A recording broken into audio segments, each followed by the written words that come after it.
सभी भक्तों का स्वागत है। अभी हम कीर्तन से स्टार्ट करेंगे। जय राधा माधव कुंज बिहारी, जय राधा माधव कुंज बिहारी, जय गोपीजन वल्लभ गिरिवर धारी, जय गोपीजन वल्लभ गिरिवर धारी, यशोदानंदन व्रज जनरंजन, यशोदानंदन व्रज जनरंजन, यमुना तीरावनचारी, यमुना तीरावनचारी, जय राधा माधव कुंज बिहारी, जय राधा माधव कुंज बिहारी, हरे कृष्णा कृष्णा कृष्णा हरे हरे, हरे राम राम राम हरे हरे, हरे कृष्णा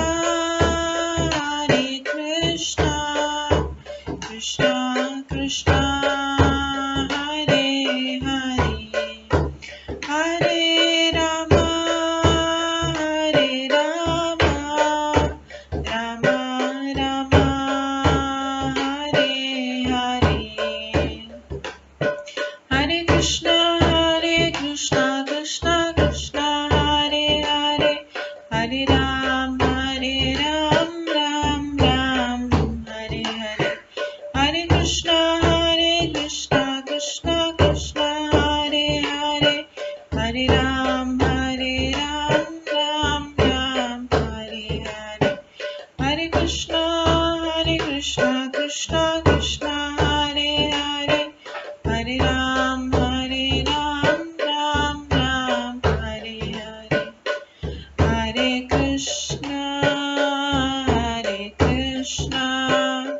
कृष्णा कृष्णा हरे हरे, हरे राम राम राम हरे हरे, हरे कृष्णा कृष्णा कृष्णा हरे हरे, हरे राम राम राम हरे हरे, जय राधा माधव राधे, जय राधा गोविंद राधे, जय गौरनताय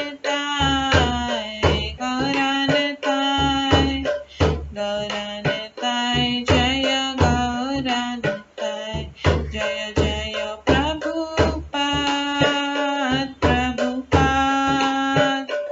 प्रभुपाद जय जय प्रभुपाद, जय जय गुरुदेव जय जय गुरुदेव, नित्य गौर हरि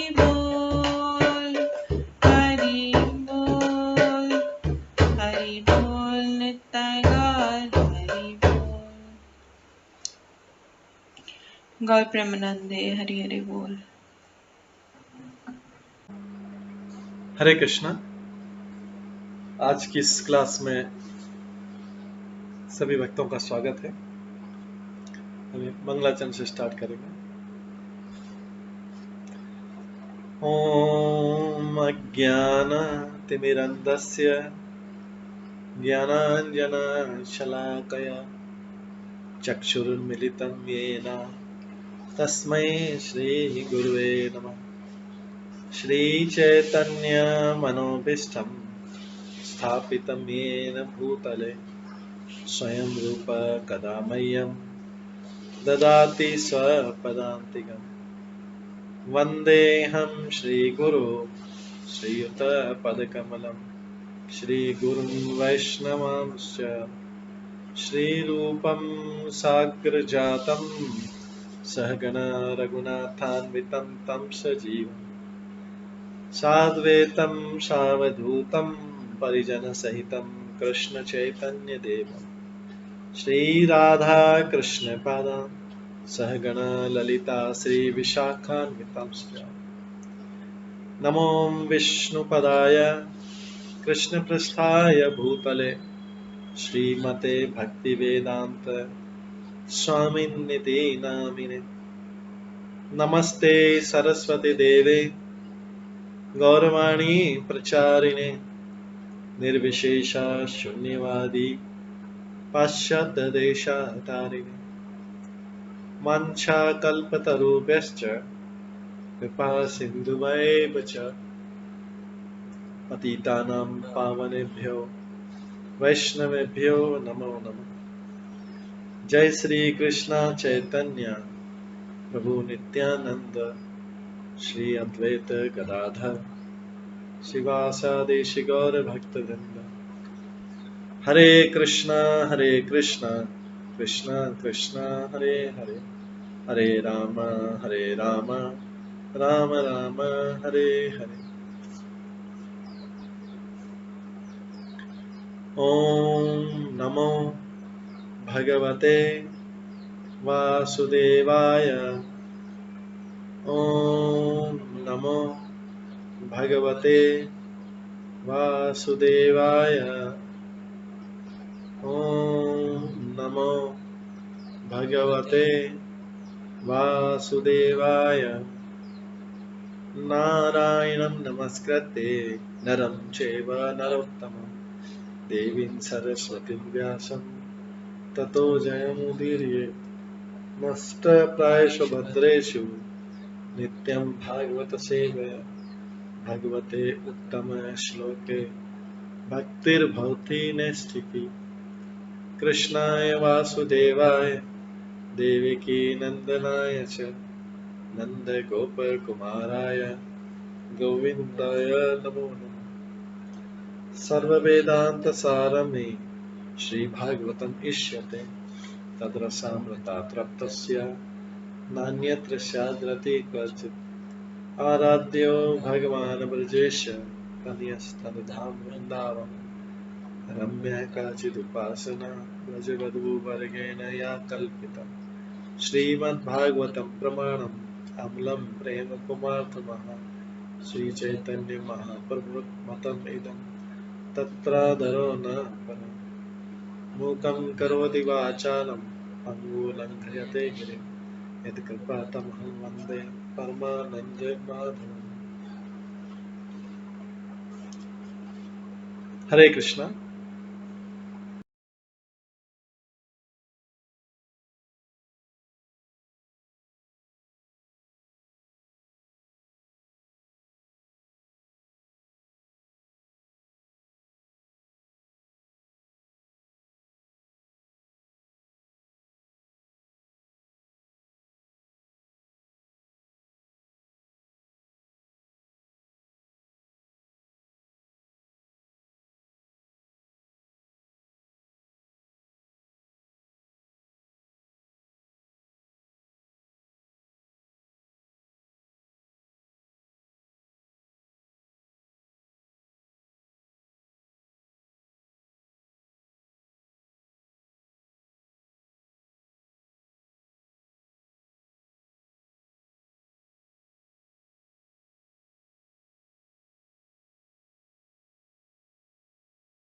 हरे कृष्णा।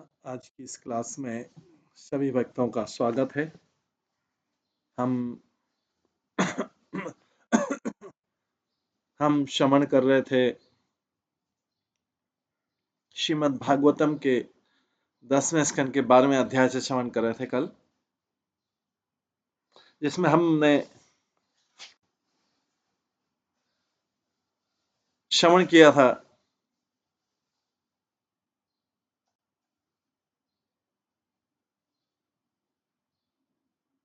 कि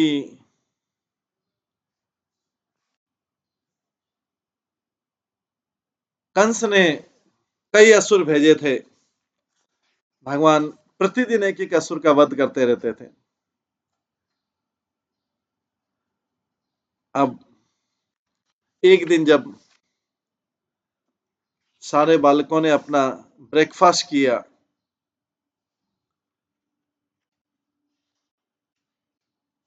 तो वे वहां पर एक विशाल असुर प्रकट हुआ।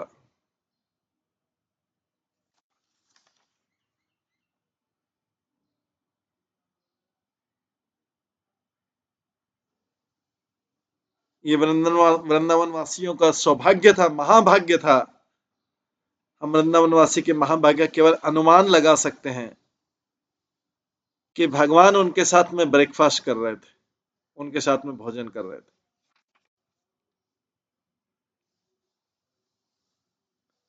भले योगी अनेक जन्मों तक यम नियम आसन तथा प्राणायाम द्वारा, जिनमें से कोई भी सरलता से नहीं किया जा सकता, कठोर से कठोर तपस्या करे, फिर भी समय आने पर जब इन योगियों को मन पर नियंत्रण करने की सिद्धि प्राप्त होती, तो भी वे भगवान के चरण कमलों के एक कण का भी आस्वादन नहीं कर सकते, क्योंकि अंदर भगवान के प्रति प्रेम नहीं है।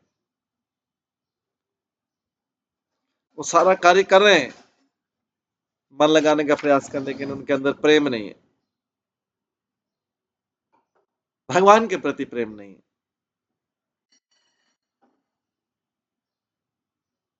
तो कठोर से कठोर तपस्या करने पर भी समय आने पर जब इन योगियों को मन पर नियंत्रण करने की सिद्धि प्राप्त होती, तो भी भगवान के चरण कमलों की धूलि के एक कण का भी आस्वादन कर सकते। सारी मेहनत की उन्होंने, सारी मेहनत की, लेकिन बिना प्रेम के।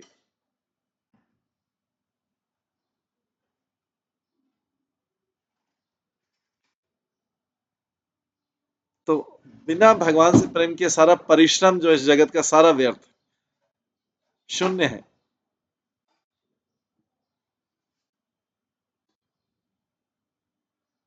कंस ने भी बहुत मेहनत की। कंस ने क्या मेहनत की? ईर्ष्या के साथ या शत्रुता के साथ भगवान का रात दिन ध्यान किया,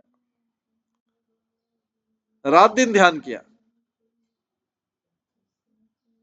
ऐसा नहीं कि कंस ने विष्णु का ध्यान नहीं किया, रात दिन। नारद मुनि तो एग्जाम्पल देते ध्यान हो तो ऐसा हो, लेकिन उसके अंदर वो एग्जाम्पल देते कि भक्तों को ऐसा ध्यान करना चाहिए, उसके अंदर प्रेम नहीं था। भगवान के लिए बहुत रात दिन वो उठते बैठते जागते उठते, पहले चीज वही ध्यान आती, विष्णु। लेकिन शत्रुता है ईश्वरी।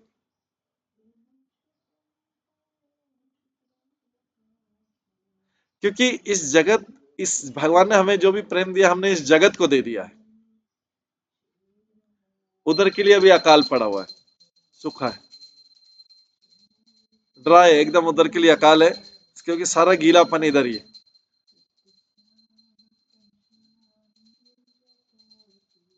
व्यक्ति इस संसार में कितना आंसू बहाता होगा, कितना रोया होगा, उसने कितने आंसू बहाए होंगे, हजारों लाखों में आंसू बहाए होंगे, गिनती नहीं है। लेकिन उसमें से एक भी ड्रॉप काम का नहीं था। वो केवल था अपने सुख के लिए। हजारों आंसू बहाए होंगे, भगवान ने परवाह ही नहीं की ऐसे आंसू। लेकिन वो उन हजारों लाखों आंसू में से एक आंसू भी भगवान के लिए बहाता, तो भगवान उसकी कीमत है। एक आंसू की भी कीमत नहीं है। सारा संसार रोता रहता है, रोता रहता है, रोता रहता है, रोता रहता है, ये नहीं मिला, ये नहीं मिला, वो मेरे इसको ये हो गया, मेरे उसको वो हो गया, मेरे संबंधी को ये हो गया, मेरे इसके ये हो गया, वो रोता है, उसके साथ सारे आंसू, दुख ही दुख, दुख ही दुख, दुख ही दुख। उसको एक भी दुख का, एक भी ये नहीं कि मैं भगवान को प्रसन्न नहीं कर पाया, भगवान को प्रेम नहीं दे पाया, एक भी उसका एक भी आंसू कि प्रेम नहीं कर पाया। मैंने सारे जगत के लिए कितना प्रेम किया, कितने आंसू बहाए, कितनी आसक्ति की।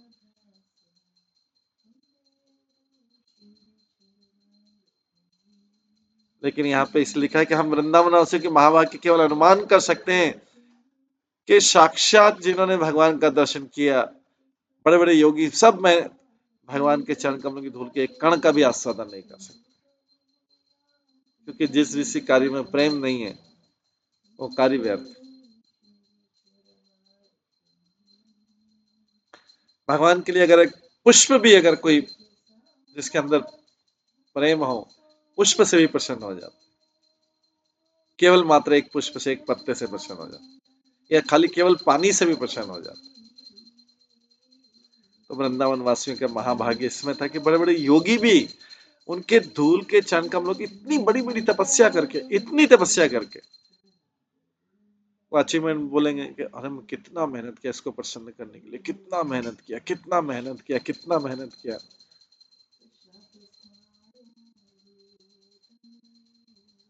लेकिन जब तक हृदय में ईर्ष्या है, शत्रुता है,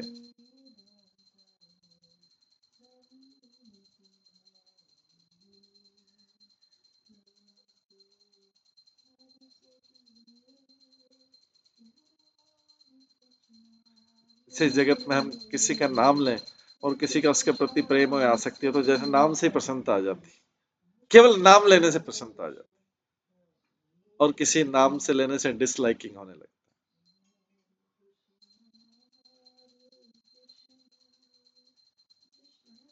तो ये भगवान की ये भाग्य, वृंदावन के भाग्य कर रहे हैं कि वृंदावन भाग्य के केवल अनुमान लगा सकते हैं, वर्णन कर पाना असंभव है।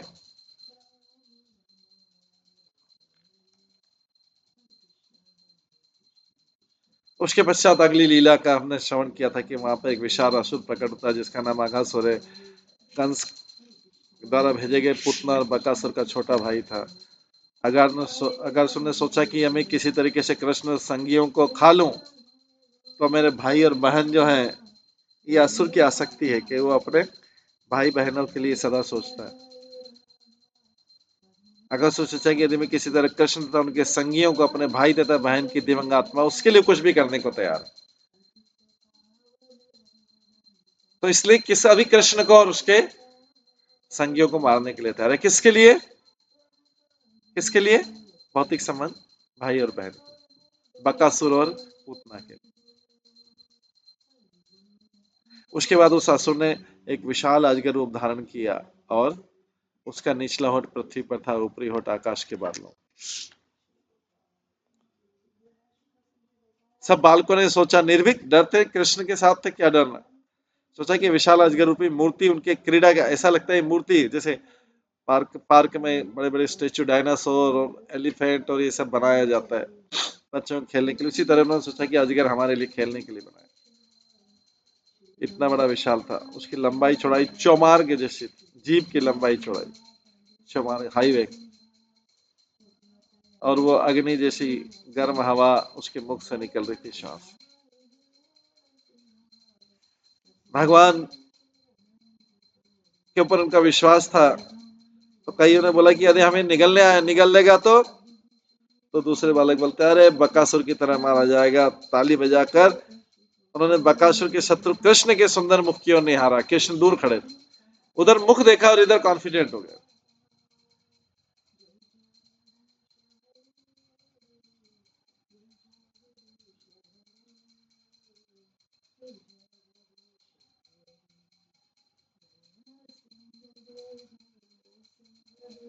बकासुर के शत्रु कृष्ण के सुंदर मुख की ओर देखा, उनका कॉन्फिडेंस हो गया। संसार में किसी ऐसे व्यक्ति का मुख देख लो तो भय लगता है।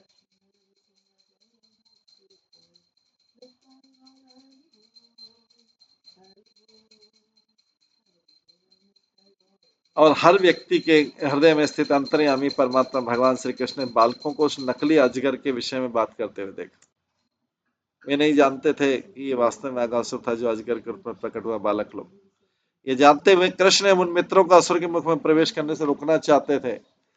जब तक कि कृष्ण सारे बालकों को रोकने के बारे में सोचे, तब तक वे सभी असुर के मुख में घुस गए सारे बालक।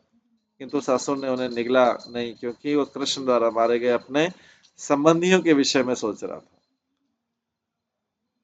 और अपने मुख में कृष्ण के घुसने की प्रतीक्षा कर रहा था।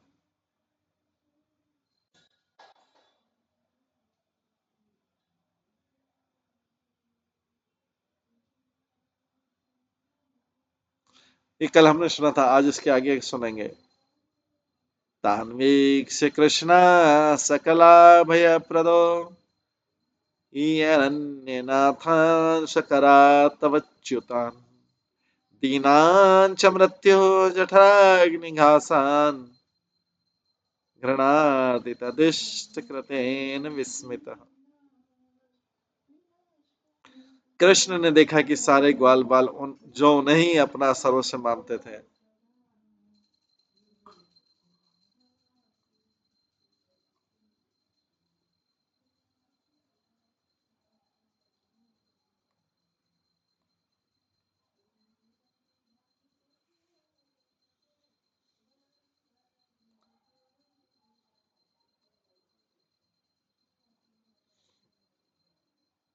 कृष्ण ने देखा कि सारे ग्वाल बाल जो उन्हें ही अपना सर्वस्व मानते थे, उनके हाथ से निकलकर साक्षात मृत्यु रूपी अगासुर के उदर की अग्नि में तिनकों के जैसे प्रविष्ट हो गए थे। ऐसा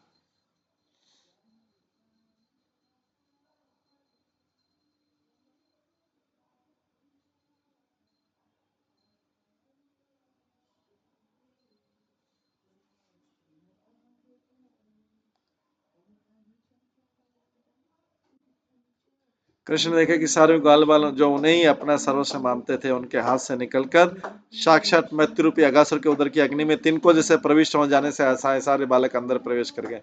कृष्ण के लिए अपने उन ग्वाल बाल मित्रों से विलग होना असहनीय था। भगवान के लिए भी अपने भक्तों से विलग होना असहनीय, क्योंकि भगवान भी व्यक्ति है।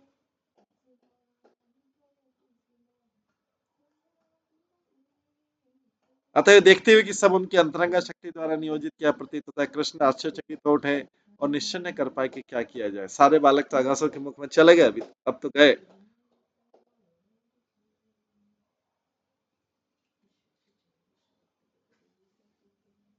तो जब कोई व्यक्ति कृष्ण से प्रेम करता है, तो कृष्ण भी उसके लिए उतना ही चिंतित रहते हैं। इस जगत के लोग अपने लिए चिंतित रहते हैं हमेशा, अपने कुटुंबी रिश्तेदार। कृष्ण बोलते हैं, क्या मूर्ख आदमी, क्या बुद्धि भ्रष्ट है इन लोगों की, सारे टाइम पूरा जीवन भर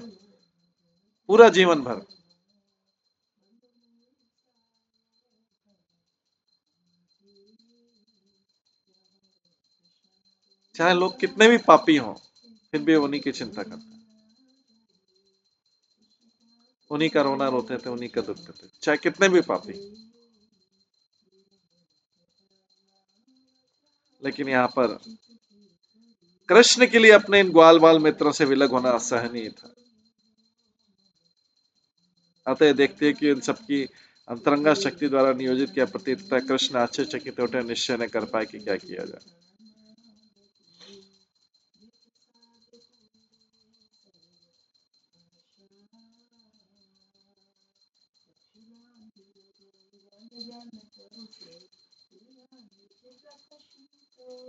कृत्यं किमात्र स्खलस्य जीवनम् नमामिषां च सतां मिहिंसनम् दयं कथं स्यात् इति संविचिन्त्य ज्ञात्वा विशत्तुण्डमशेषदृक्हरि।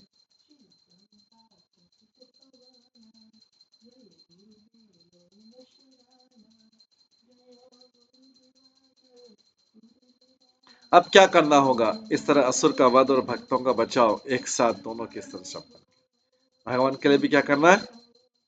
असुरों का, पापियों का वध करना है और भक्तों का बचाव करना है। हमारे भक्त मतलब सारे ग्वाल बाल किसके अंदर है? अगासुर के अंदर है।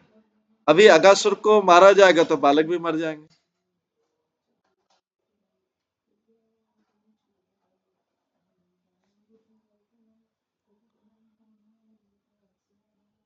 अब क्या करना? इस तरह असुर का वध और भक्तों का बचाव एक साथ दोनों किस तरह संपन्न किया जाए। असीम शक्तिशाली होने से कृष्ण ने सी बुद्धि में गम्य युक्ति निकाली। असीम शक्तिशाली होने से कृष्ण ने ऐसी बुद्धिगम्य युक्ति निकाल आने तक प्रतीक्षा करने का निश्चय किया, जिसके द्वारा वे बालकों को बचाने के साथ साथ असुर का भी वध कर सके।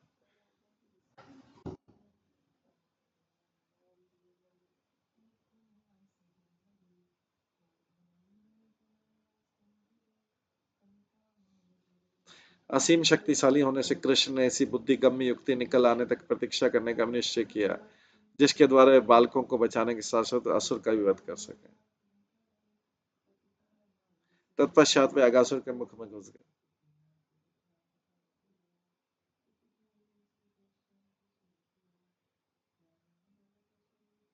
तात्पर्य कृष्ण अनंत वीर सर्वज्ञ कहे जाते हैं क्योंकि उन्हें हर बात ज्ञात है। हर बात पूर्णतः जानने के कारण उनके लिए ऐसी युक्ति ढूंढ लेना कोई कठिन काम न था जिससे वे बालकों को बचाने के साथ साथ ही असुर को भी मार सकते हैं।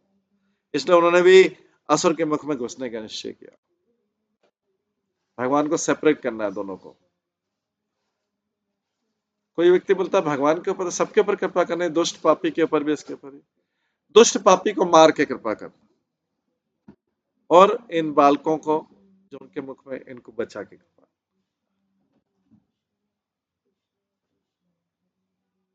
कृष्ण ने महाभारत युद्ध में अधर्मियों को मार के उनका उद्धार किया।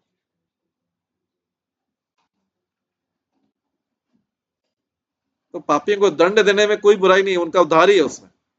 अगर पापियों को पेम्पर करते हैं, उनको पेम्पर करते हैं और उनको उनको उनको सहायता करते हैं और पेम्परिंग करते हैं, और ज्यादा पाप करें। भगवान का स्वयं का नियम है अधर्मियों का विनाश करना, स्वयं का नियम है। लेकिन संसार में लोग पापियों को प्रोत्साहन देते हैं केवल मात्र अपने स्वार्थ के लिए, केवल मात्र अपनी आसक्ति के लिए।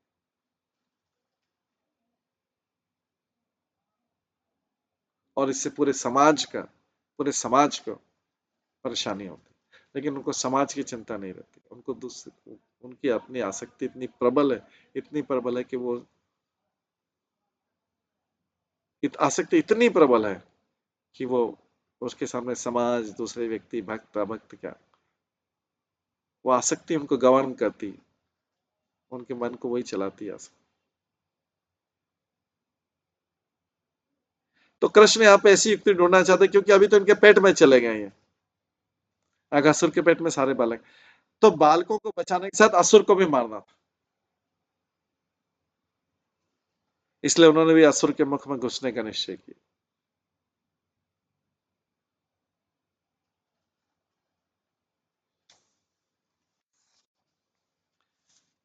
तदा घनच्छा देवा भया हा हा इति चक्रुषु जहसु जहसु ये च कंसाद्या कर्णपा अग बांधवा।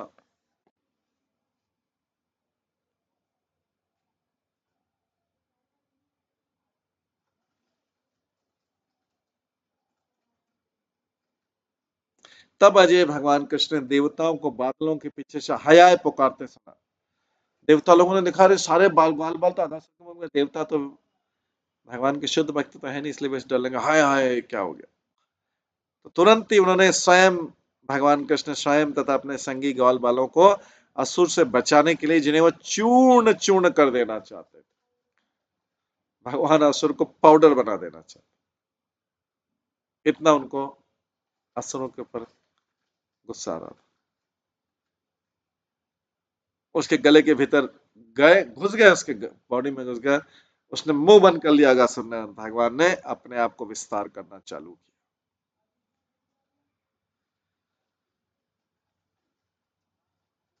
ततो कति ततो अतिकाय सनिरुद्ध मार्गिणो तगेन दृष्टे भ्रमतस्तित्वतः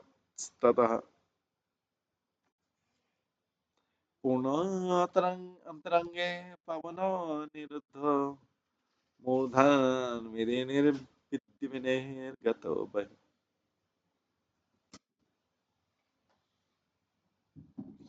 क्योंकि कृष्ण ने अपने शरीर का आकार बड़ा किया था, इसलिए असुर ने अपने शरीर को काफी बड़ा कर दिया।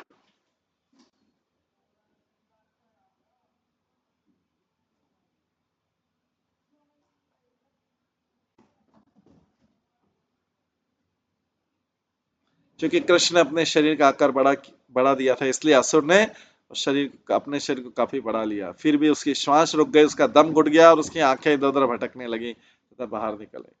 किंतु असुर के प्राण किसी भी छेद से नहीं निकल पा रहे थे।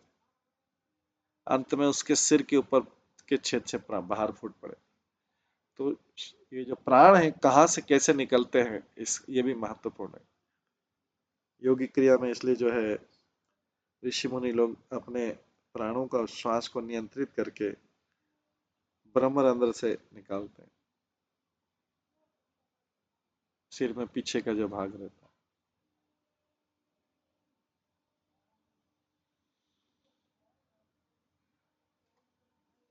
तेनेव सर्वेषु बहिर्गतेषु तेनेव सर्वेषु बहिर्गतेषु प्राणेषु वत्सांसु हृदः परेतान् दृष्टा स्वयाथाप्य ततन्वितः पुनः वक्त्रात् मुकुन्द भगवान विनिर वक्तात् मुकुंद भगवान विनिर।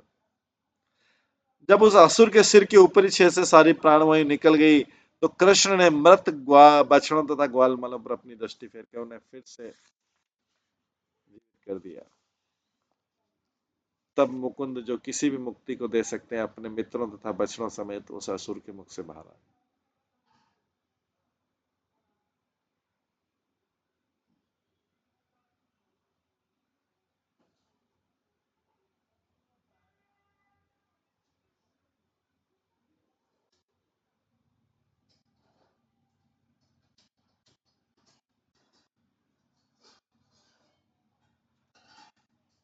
तो मुकुंद, जो किसी भी मुख को भी मुक्ति दे सकते हैं, अपने मित्रों तथा बछड़ों समेत उस असुर के मुख से बाहर आ गए। पीना ही भोगुत्तम अद्भुतम महत् ज्योति सधाम्ना जलयत दिश दिश प्रतीक प्रतीक्षिखेव स्थितम् ईशा निर्गमम् विवेश तस्मिन् मिशितां दिवोक्साम्।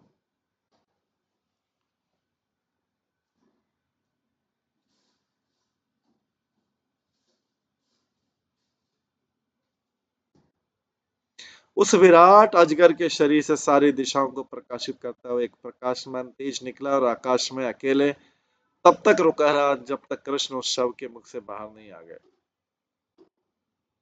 तत्पश्चात सारे देवताओं ने इस तेज को कृष्ण के शरीर में प्रवेश करते देखा।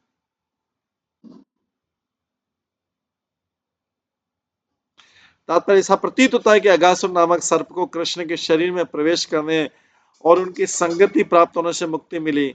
कृष्ण के शरीर में प्रवेश करना सायुज मुक्ति कहलाती है, किंतु अगले श्लोकों में सिद्ध होगा कि दंत वक्र तथा अन्यों की तरह अगासुर को भी सारूप्य मुक्ति हुई। श्री विश्वनाथ चक्रवर्ती ठाकुर ने श्री जीव गोस्वामी कृत वैष्णव तोषणी से उदाहरण देते उसका विशद वर्णन किया। अगासुर को सारूप्य मुक्ति मिली, अर्थात विष्णु जैसे चतुर्भुज शरीर के साथ वैकुंठ लोक में रहने का अवसर मिला। ऐसा कैसे वर्ष की व्याख्या संक्षेप में इस प्रकार।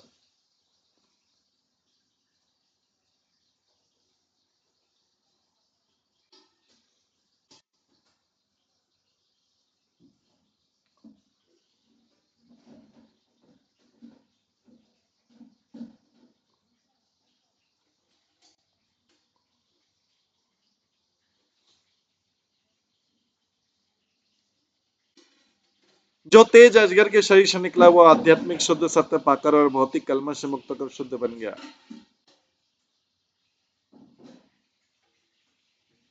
और क्योंकि उसकी मृत्यु के बाद भी कृष्ण उसके शरीर के भीतर रहते रहे।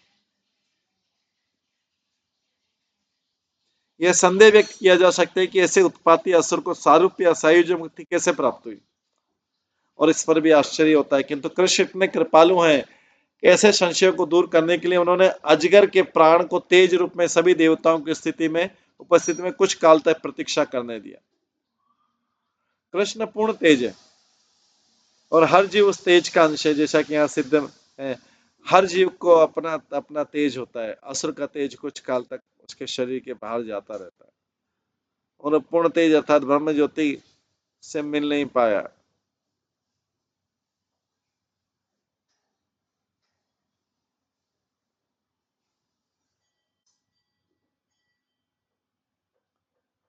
ये ब्रह्म ज्योति भौतिक आंखों से नहीं दिखाई पड़ती, किंतु ये सिद्ध करने के लिए घर के व्यक्ति वष्टि है। कृष्ण ने व्यक्ति तेज को असुर के शरीर के भीतर कुछ समय तक खड़ा रहने दिया, जिससे हर कोई उसे देख सके। तब कृष्ण ने सिद्ध किया कि जो भी उसके द्वारा मारा जाता है उसे उसे मुक्ति मिलती है, चाहे वो सायुज्य हो, सारूप्य हो, सामीप्य हो, अन्य कुछ। जो भी कृष्ण के द्वारा मारा जाता है उसको कोई न कोई प्रकार की मुक्ति मिलती है, चाहे सबसे नीचे वाली सायुज्य हो, चाहे फिर बीच वाली सारूप्य हो। लेकिन जो लोग प्रेम के दिव्य पद को प्राप्त हैं, उनकी मुक्ति विशेष प्रकार की होती है, उसे बोलते हैं विमुक्ति। इस तरह सर्प सर्वप्रथम कृष्ण के शरीर में प्रविष्ट हुआ और तब ब्रह्म ज्योति से मिल गया। ये विलय सायुज्य मुक्ति कहलाता है। किंतु बाद के श्लोकों में हम देखते हैं कि अगसुर को सारूप्य मुक्ति मिली। इसमें बताया गया अगसुर को विष्णु जैसा शरीर प्राप्त हुआ और अगले स्पष्ट श्लोक में स्पष्ट तौर पर भी कहा जाए कि उसे नारायण जैसा पूरा आध्यात्मिक शरीर प्राप्त हुआ। अतः भागवतम में 2-3 स्थानों पर इसकी पुष्टि की अगासुर को सारूप्य मुक्ति मिली। पुनः यह तर्क दिया जा सकता है कि ब्रह्म ज्योति में कैसे मिल गया वो। इसका उत्तर है कि जय तथा विजय को 3 जन्मों के बाद पुनः सारूप्य मुक्ति मिली और अगासुर को भगवान के सानिध्य के कारण ऐसी मुक्ति मिली।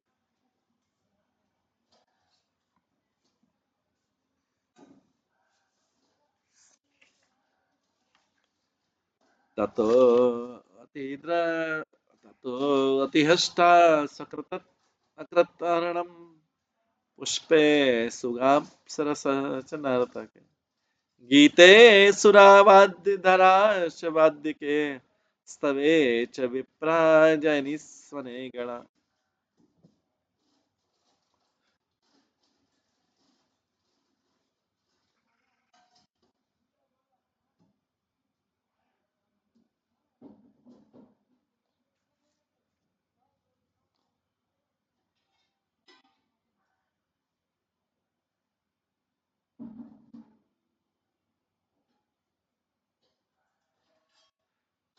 तत्पश्चात हर एक के प्रसन्न होने पर देवता लोग नंदन का आनंद से फूल बरसाने लगे, अप्सराएं नाचने लगी तथा गायन के लिए प्रसिद्ध गंधर्व स्तुति गाने लगे। ढोलकिए धुन भी बजाने लगे तथा ब्राह्मण वेदी की स्तुतियां करने लगे। इस प्रकार स्वर्ग तथा पृथ्वी दोनों पर हर व्यक्ति भगवान की महिमा का गायन करते हुए अपना कार्य करने में लगा।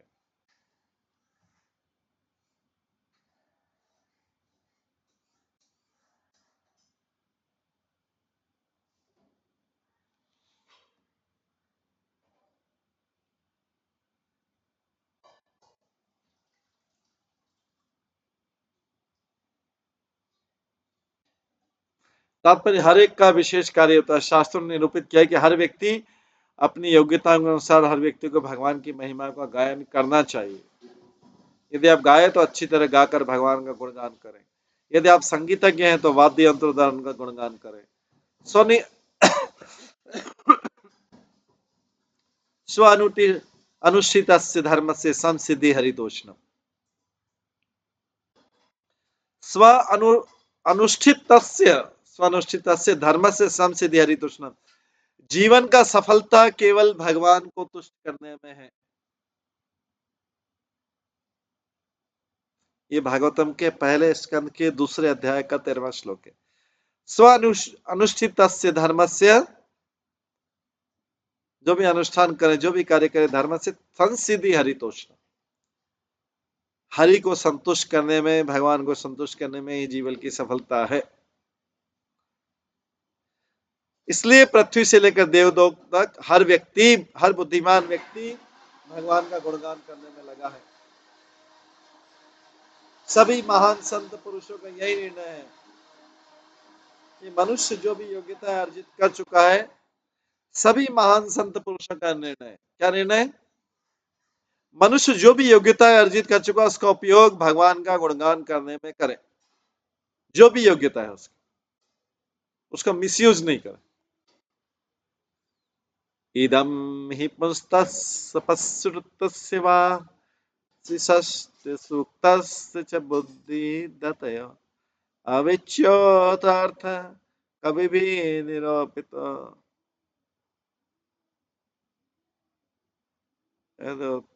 श्लोक गुणानुवर्णनम।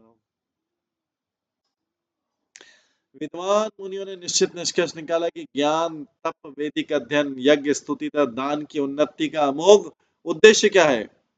अमोघ उद्देश्य भगवान के गुणों को उत्तम श्लोकों में दिव्य वर्णन करना है। बार बार एक ही आ रहा उद्देश्य क्या है जी?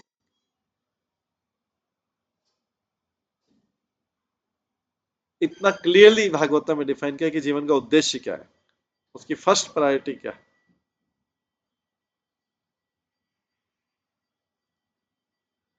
मनुष्य को अपने गुणों के अनुसार भगवान के गुणगान की शिक्षा दी जानी चाहिए। शिक्षा, तप या आधुनिक जगत में व्यापार, उद्योग, शिक्षा आदि इन सबको भगवान के गुणगान में लगाना चाहिए, तभी संसार का हर व्यक्ति सुखी हो सकेगा।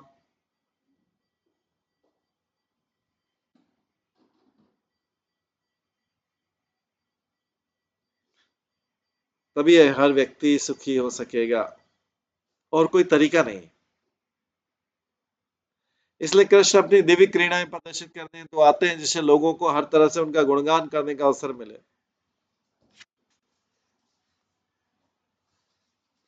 किंतु भगवान का गुणगान किस तरह किया जाए, ये समझ पाना शोध का विषय है। ऐसा नहीं कि ईश्वर के बिना हर बात समझी जा सके, इसकी निंदा की जाती। भगवत भक्ति हीनस्य जाति शास्त्रम जपत सप अप्राणस्य देहस्य मंडनम लोकरंजनम।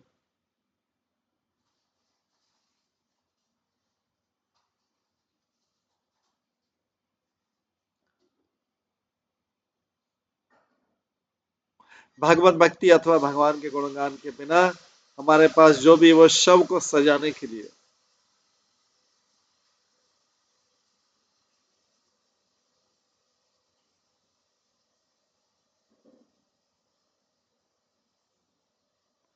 इसलिए कृष्ण अपनी दिव्य क्रीड़ाओं के प्रदर्शन हेतु इससे आते हैं संसार में, जिससे लोगों को उनका गुणगान करने का अवसर मिल जाए। किंतु भगवान का गुणगान किस तरह किया जाए, यह समझ पाना शोध का विषय। ऐसा नहीं कि ईश्वर के बिना हर बात समझी जा सके, ईश्वर के बिना हर बात, इसकी निंदा की जाती है। भगवत भक्ति हीनस्य जाति शास्त्र जपस्तप अप्राणस्य व देहस्य मंडनम लोकरंजनम। भगवत भक्ति अथवा भगवान के गुणगान के बिना हमारे पास जो भी है वो डेड बॉडी को सजाने के समान। भगवत भक्ति खाली डेकोरेटिव आइटम है। भगवत भक्ति अथवा भगवान के गुणगान के बिना हमारे पास जो भी है वो शव को सजा रहे, डेड बॉडी को सजा रहे।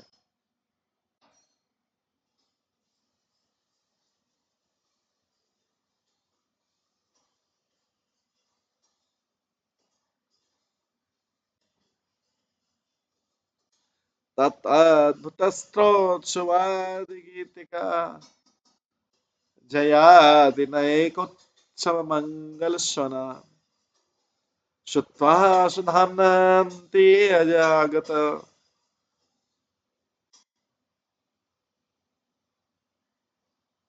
अचिरात् दृष्टा महिषस्य जगाम विस्मय। जब भगवान ब्रह्मा ने अपने लोक के निकट ही ऐसा अद्भुत उत्सव होते देखा, जिसके साथ संगीत, गीत तथा जय जयकार हो रहा था, तुरंत उस उत्सव को देखने चले गए। कृष्ण का ऐसा गुणगान देखकर भी अत्यंत विस्मित थे। ये सब किसके बाद हुआ? अगासुर को मारा था। संसार में दुष्ट व्यक्ति को मरता है तो रोते हैं सब लोग, लेकिन यहाँ पे दुष्ट व्यक्ति है तो सारे देवता लोग हर्ष फूलों की वर्षा कर।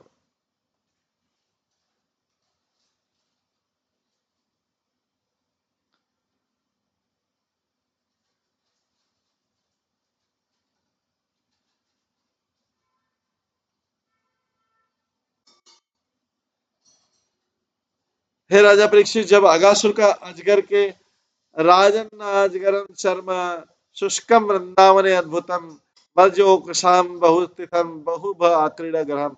राजा परीक्षित, सुखदेव गोस्वामी बोलते हैं, जब अगासुर का अजगर के आकार का शरीर सूख गया और विशाल चमड़ा बन गया, तो ये वृंदावन वासियों के देखने के लिए बहुत अद्भुत स्थान बन गया और बहुत समय तक बना रहा।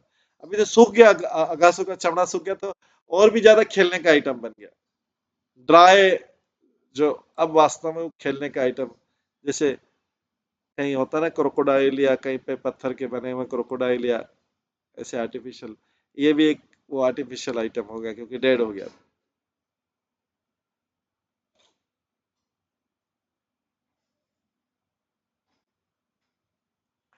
एतत् कौमार जमा कर्म हरे आत्मा ऐमक्षणम।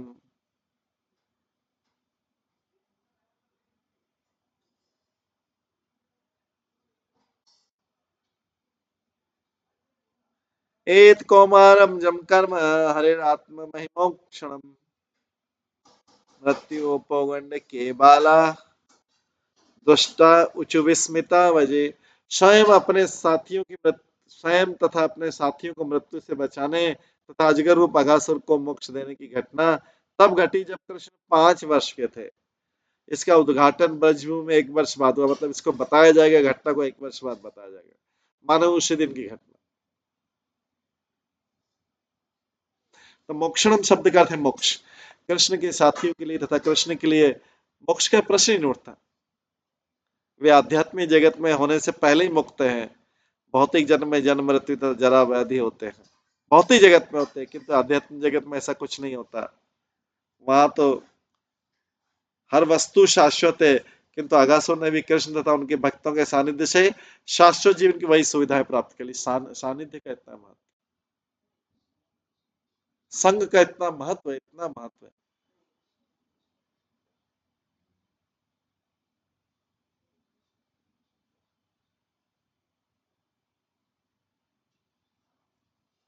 इसलिए आत्मा ही मोक्षणम शब्द से इंगित किया गया कि यदि अगासुर को भगवान का सानिध्य प्राप्त हो सका तो उसके विषय में क्या कहा जाए जो पहले से भगवान के संगी।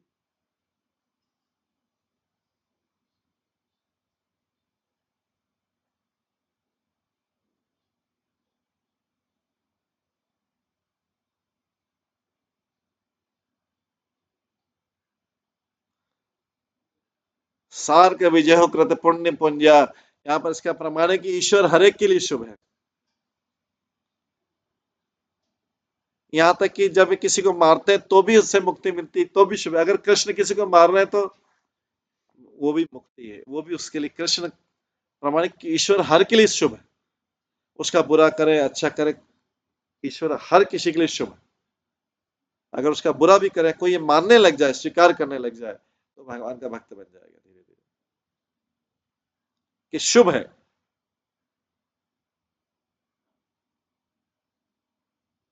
बस यही अंतर है, एक मटेरियलिस्टिक भौतिकतावादी असुर में असुर। असुर लोग उसको मान लेंगे कि भगवान ने शुभ किया मेरे लिए, असुर लोग बोलेगा नहीं, मैं इसका उपाय निकालूंगा, मैं इसका भौतिक जगत में उपाय निकालूंगा।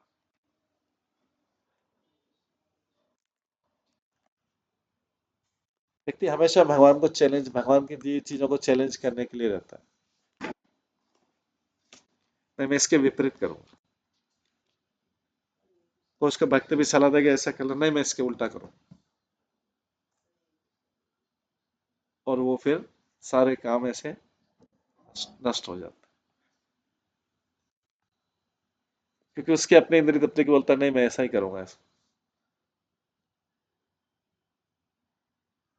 लेकिन जब जब हम भगवान के द्वारा किए कार्य को स्वीकार करते हैं, अंत में प्रसन्नता होती है।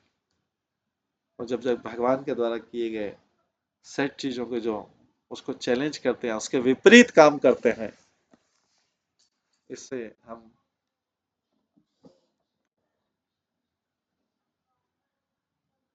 भगवान को और उनके भक्तों को असंतुष्ट करते हैं। वो काम सार्थक नहीं रहता और जीवन भर के लिए हमारा गले की हड्डी बन जाता।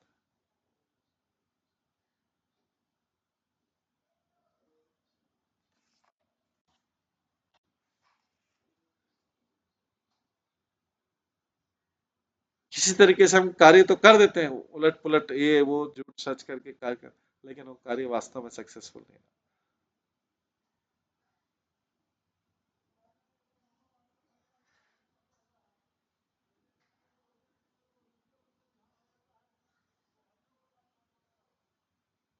तो ईश्वर जो करते हैं सबके लिए शुभ करते हैं, चाहे उसका उसके लिए कुछ भी करें शुभ। अगर किसी को मारते तो उसे मुक्ति मिल जाती है। तो उनके उनके विषय में क्या कहा जो पहले से भगवान की संगति में है।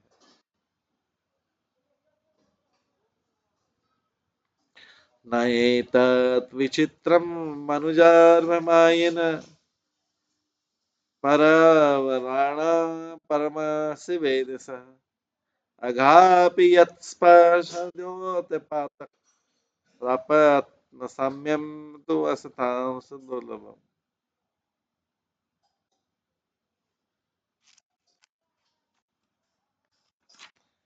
कृष्ण समस्त कारणों के कारण है।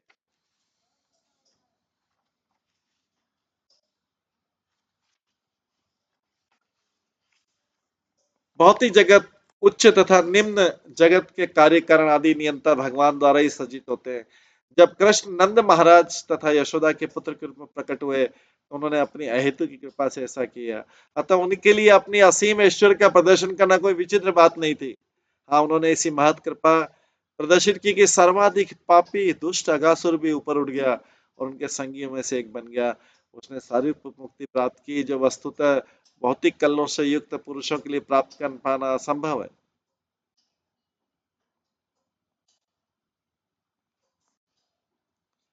तात्पर्य प्रेम के प्रसंग में माया शब्द व्यवहार किया जाता है। मायावशी पिता अपने पुत्र से प्रेम करता है, माता अपनी पुत्री से प्रेम करती है, भाई अपने बहन से, बहन अपने भाई से प्रेम करती है, मायावश। अतः माई शब्द सूचित करता है कि कृष्ण, लेकिन ये आध्यात्मिक प्रेम है। कृष्ण प्रेमवश नंद महाराज के पुत्र के रूप में प्रकट हुए और मानवीय शिशु का रूप धारण किया।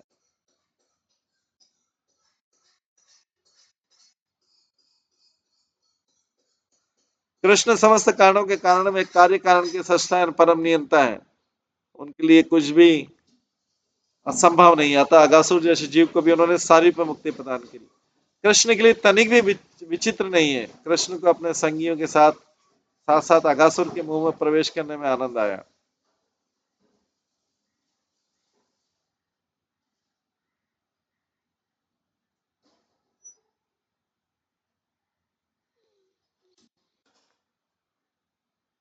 अतः जब अगासुर को इसकी उनकी इस क्रीड़ा का जो सानिध्य आध्यात्मिक जगत में होता प्राप्त हो, तो उसके सारे कलमश धुल गए। कृष्ण की कृपा से सारे पे मुक्ति तथा विमुक्ति प्राप्त हुई। कृष्ण के लिए अनोखी बात नहीं। तो कितना भी पापी दुष्ट हो, अगर उसको भक्तों का कंटिन्यू संग मिल जाए,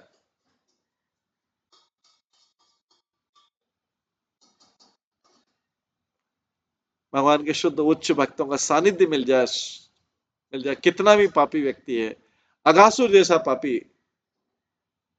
तो व्यक्ति उसका उद्धार हो जाएगा, बशर्ते कि वो संग करे।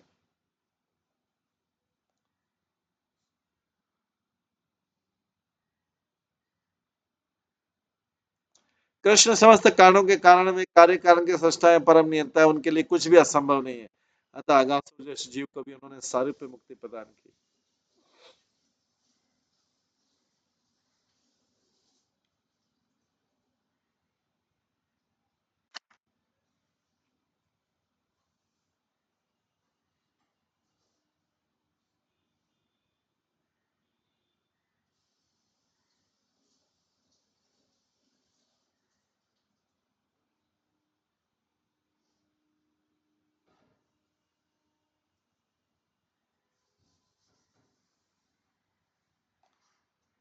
कृष्ण की कृपा से सारे पे मुक्ति तथा विमुक्ति प्राप्त हुई। कृष्ण के लिए कोई अनोखी बात नहीं थी। आगे सक्राद्यंग प्रतिमांतायिता मन मयि भागवतीं ददो गतिम् स एव नित्यात्मसुखानुभूतिम् अभिवद्यदुदस्तमोगतिम्। मयंतगता हि किं पुनः। यदि कोई केवल एक बार या बलपूर्वक भी अपने मन में भगवान के स्वरूप को लाता है और प्रेम से उनको निहारता है, तो उसे कृष्ण की दया से परम मोक्ष प्राप्त हो जाता है।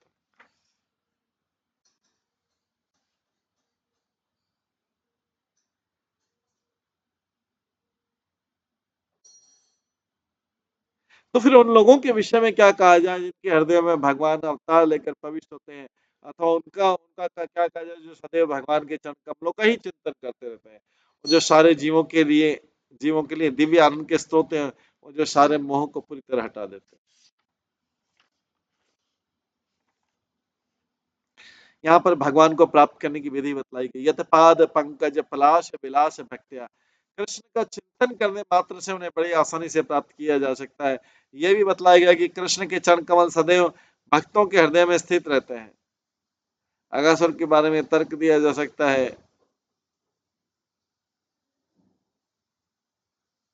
कि वो भक्त नहीं था। इसका उत्तर है कि उसने क्षण भर भक्ति पूर्वक कृष्ण का चिंतन किया।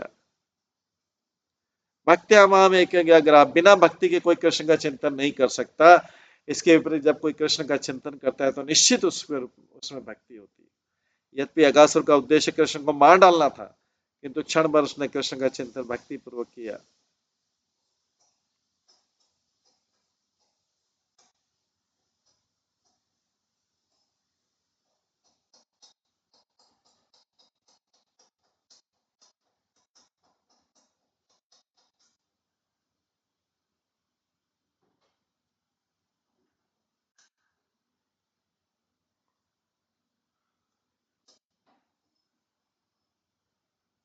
कृष्ण तथा उसके संगियों ने अगासुर के मुख के भीतर क्रीड़ा करनी चाहिए। इस तरह पूतना कृष्ण को विष देकर मारना चाहती थी, किंतु कृष्ण ने उसे माता का आदर दिया। उन्होंने स्तनपान किया, तो इसलिए लिखा है स्वल्पम अप्यस्य धर्मस्य त्रायते महतो भयात्। भागवत गीता के दूसरे अध्याय के 40 में स्वल्पम अप्यस्य धर्मस्य त्रायतो, थोड़ी सी भी भक्ति अगर प्रेम पूर्वक कर ली, थोड़ी सी भी प्रेम पूर्वक कर ली, तो ये त्रायत भयानक भयानक संकटों से कई बार छुटकारा दिलाता है। विशेष रूप से जब भगवान कृष्ण अवतार में प्रकट होते हैं और जो कोई व्यक्ति कृष्ण के इन अवतारों का चिंतन करता है और विशेष रूप से उनके आदि रूप कृष्ण का, तो उसे मुक्ति प्राप्त होती है। ऐसे अनेक दृष्टांत हैं जिनमें अघासुर भी है, जिसने सारूप्य मुक्ति प्राप्त की। अतः विधि है कि सततम कीर्ति अंतो माम यतंतश्च दृढ़वता। अतः भक्त लोग सदैव कृष्ण का गुणगान करने में लगे रहते हैं। सततम कीर्ति अंतो माम यतंतश्च दृढ़वता, सदैव कृष्ण का गुणगान कर। इसके बाद कृष्ण के रूप के बारे में अद्वैतम अच्युतम अनादि अनंत रूपम। जब हम कृष्ण का उल्लेख करते हैं तो हम उनके सारे अवतारों तथा जैसे कृष्ण गोविंद नारायण विष्णु चैतन्य कृष्ण बलराम तथा श्याम सुंदर का उल्लेख करते हैं, जो सदैव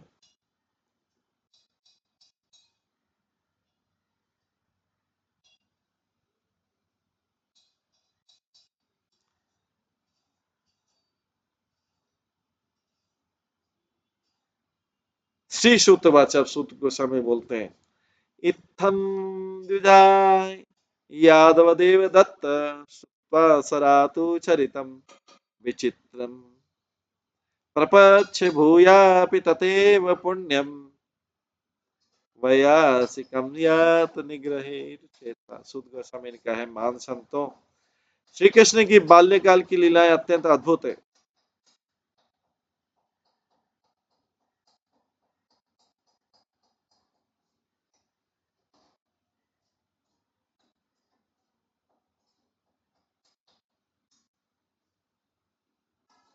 शुद्ध गोस्वामी का विद्वान संतों, श्री कृष्ण की बाल लीलाएं अत्यंत अद्भुत है।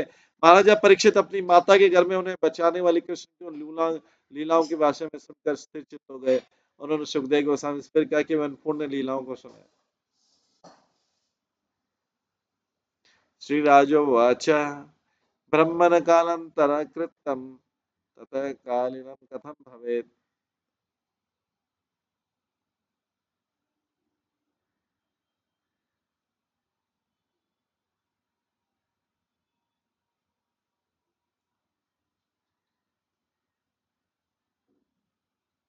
श्री राजोवाच, परीक्षित महाराज बोलते हैं, ब्रह्मन् कालांतर कृतं तत्कालीनं कथं भवेत् यत् कौमारे हरिकृतं जगु पौंडके अर्भका। महाराज परीक्षित ने पूछा है, मुनि भूतकाल में घटित इन घटनाओं को वर्तमान में घटित का क्यों वर्णन किया? भगवान कृष्ण ने अगासुर का मारने का कार्य तो अपनी कौमार अवस्था में संपन्न किया था, 5वें साल में किया था, तो बालकों ने उनकी पौगंड अवस्था 6ठे साल में क्यों बताया घटना को कि अभी आज हुआ ये?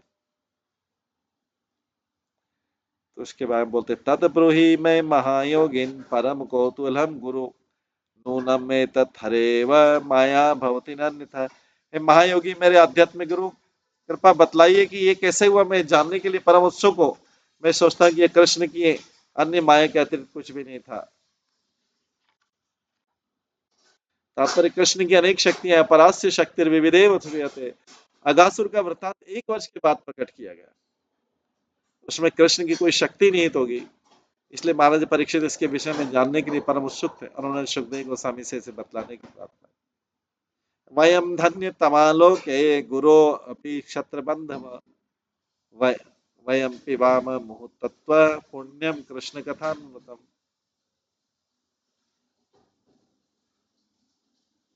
हे मेरे आध्यात्मिक गुरु, यद्यपि हम क्षत्रियों में निम्नतम हैं, फिर भी हमारा अहोभाग्य कि हम लाभान्वित हुए, क्योंकि हमें आपसे भगवान के अमृतमय पवित्र कार्यकलापों का निरंतर श्रवण करने का अवसर प्राप्त हुआ।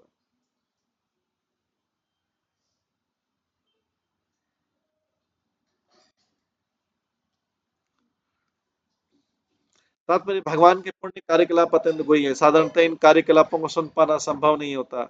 जो अत्यंत भाग्यशाली होता है वही न सुन पाता है। परीक्षित महाराज ने अपने को क्षत्र बंधव माना, जिसका अर्थ क्षत्रियों में निम्नतम। क्षत्रियों के गुणों का वर्णन भगवद गीता में हुआ है। यद्यपि क्षत्रिय का सामान्य गुण ईश्वर भाव है, अर्थात शासन करने की प्रवृत्ति है, किंतु ब्राह्मण के ऊपर शासन चलाने की उससे आशा नहीं की जाती। क्षत्रिय का गुण है कि वो शासन करने का, शासन प्रवृत्ति। तो इस तरह महाराजा परीक्षित पश्चाताप करें कि उन्होंने ब्राह्मणों के ऊपर शासन करना चाहता, इसलिए उन्हें शापित होना पड़ा। वे अपने को क्षत्रियों में निम्नतम मानते थे। दानम ईश्वर भावश्य क्षात्रम कर्म स्वभावजम। इसमें संशय नहीं कि महाराजा परीक्षित में क्षत्रिय के अच्छे गुण थे, किंतु निम्न भक्त के रूप में उन्होंने दीनतावश तथा विनम्रतावश अपने को क्षत्रिय में निम्नतम रूप में प्रस्तुत किया, क्योंकि उन्हें ब्राह्मण के गले में मृत सांप डालने का अपना कार्य स्मरण था।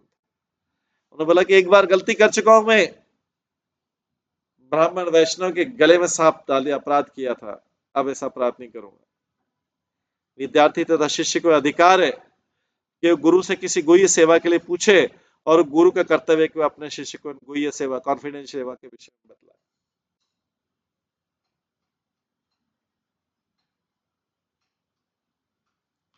श्रीसूत वाचा, इत्थं स्म प्रशसतु बादरायणी ततस्मारितनन्त ततखेलेन्द्रिय।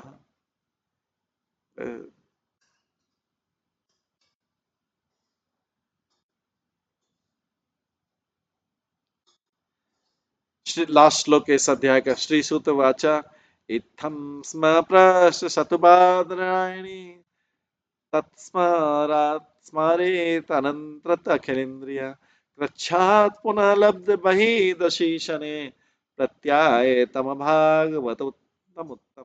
सूत गोस्वामी ने कहा, संतों तथा भक्तों में श्रेष्ठ शौनक, जब महाराजा परीक्षित ने सुखदेव गोस्वामी से इस तरह पूछा कि मेरे को बताओ ये, तो तुरंत अपने अंतःकरण में कृष्ण लीलाओं का स्मरण करते हुए अपनी इंद्रियों के कार्यों से उनका बाह्य संपर्क टूट गया।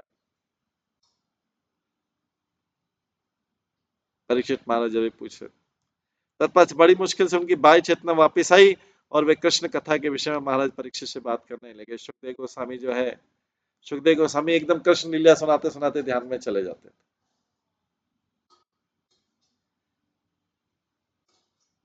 बाह्य जगत से उनका संपर्क टूट जाता था। तब बड़ी मुश्किल से उनकी बाह्य चेतना वापस आई, वे कृष्ण कथा के विषय में महाराज परीक्षित से बात करने लगे।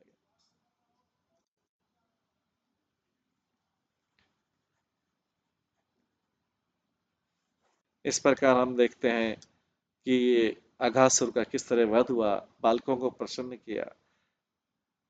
भक्त का उद्देश्य भगवान को हमेशा प्रसन्न करना, भगवान का उद्देश्य हमेशा भक्त को प्रसन्न करना। ये परस्पर आदान प्रदान भगवान और भक्त के बीच।